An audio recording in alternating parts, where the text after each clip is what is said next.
Today we're going to talk about the best table for large groups. And by best, I mean what table can fit the most amount of people at it. So we're going to talk about 3 different types of tables. We're going to talk about pedestal tables, we're going to talk about tables with benches, and we're going to talk about tables with leaves.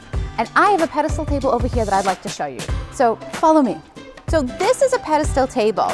And the reason why this table is good for large groups is that it only has one leg in the middle of the table. Whereas a lot of times if you have a rectangle table, you have 4 legs. And in having extra legs, it sort of impedes the chairs from being able to accommodate more seating.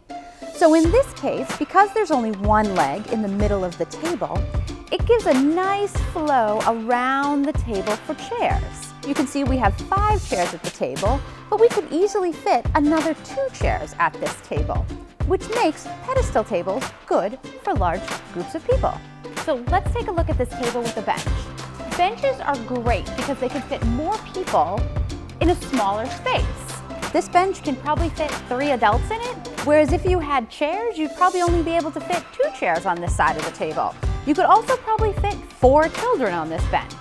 But some people think benches aren't that comfortable because they think of benches being wooden and flat.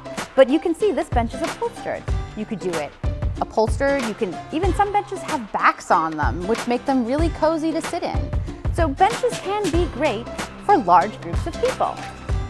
Let's talk about the last table we like to talk about, which is extension tables with leaves. So I got one of those for you too. Come this way. So this table over here, as you can see, can fit 8 people at it on a regular basis. But what's great about an extension table is that it extends. So there's a leaf that you can add to this table to make it bigger. In the case of this table, it has what they call a butterfly leaf in it, which you can easily open the table and the leaf is stored inside the table and make the table larger to now fit 10 people. Now that the table is extended, you can easily fit more people at this table, which makes an extension table good for large groups. I hope this gave you a better idea of what table to look for when fitting a large group. If you like this video and want to see more videos like this, click to subscribe.